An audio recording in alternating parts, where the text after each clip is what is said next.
ብሔራዊ መረጃና ደህንነት አገልግሎት ለዋልታ የላከው መግለጫ እንደሚያሳየው ረጅም ጊዜ በፈጀ በተለያየ መንገድ ክትትል ሲያደርግበት የነበረውና በጉዳዩም ላይ በቂ መረጃ ሲያሰባስብበት የቆየው ዓለም አቀፍ የገንዘብ ዝውውር ስርዓትን በመጠቀም $110 ሚሊዮን የማጭበርበርና የዘረፋ የወንጀል ሙከራ በቁጥጥር ስር እንዲውል አድርጓል። ብሔራዊ መረጃና ደህንነት አገልግሎት ጉዳዩን አስመልክቶ በላከው መግለጫ ተጠርጣሪዎቹ ነዋሪነቱ አሜሪካ ካሊፎርኒያ ግዛት በሆነው ኒል ቻርልስ የተባለ ግለሰብ ስም በባንክ የተቀመጠ $110 ሚሊዮን የባንክ ሂሳብ ባለቤቱ እንዳዘዘ አስመስለው አዲስ አበባ ከተማ ፊንፊኔ ቅርንጫፍ ተብሎ ከሚታወቀው የኢትዮጵያ ንግድ ባንክ ለማውጣት የተለያዩ የማጭበርበር ስልቶችን ሲያቀናጁ እንደነበር አስታውቋል። ይሁንና ህገወጥ የገንዘብ ማዘዋወርና የዘረፋ ወንጀሉ በብሔራዊ መረጃና ደህንነት አገልግሎት ክትትል ስር የነበረ በመሆኑ ግንቦት 1 ቀን 2012 ዓ.ም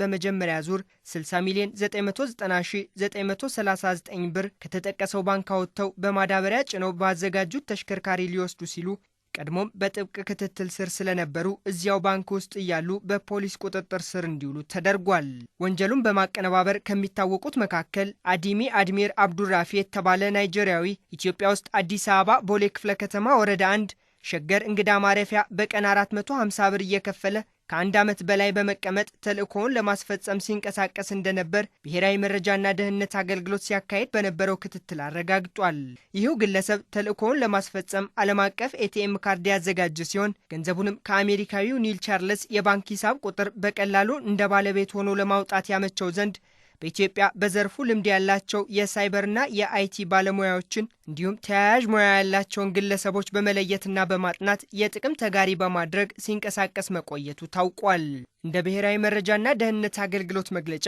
በዚህ ወንጀል ለጊዜው 1 ናይጄሪያዊና 5 ኢትዮጵያውያን በድምሩ 6 ግለሰቦች በተካሄደው ደህንነታዊ ጥበብ የተሞላበት የመረጃ ማሰባሰብና ክትትል ቁጥጥር ስር እንዲውሉ የተደረገ ሲሆን ቀሪዎቹም እንዲያዙ ለማድረግ ብሔራዊ መረጃና ደህንነት አገልግሎት ክትትሉን አጠናክሮ ቀጥሏል። ይህን ዓለም አቀፍ ገንዘብ የማስተላለፍና የመዝረፍ ወንጀል ብሔራዊ መረጃና ደህንነት አገልግሎት በቴክኖሎጂና በሰው ኃይል መረጃ ተደግፎ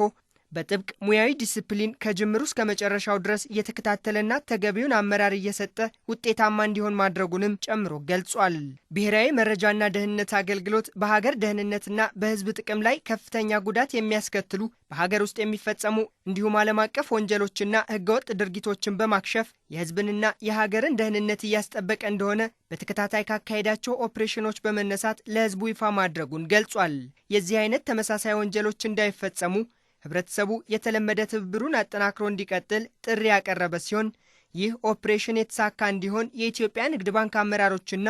የአዲስ አበባ ፖሊስ ኮሚሽን ላደረጉት ትብብር አገልግሎት መስሪያ ቤቱ ላቅ ያለ ምስጋናውን አቅርበዋል።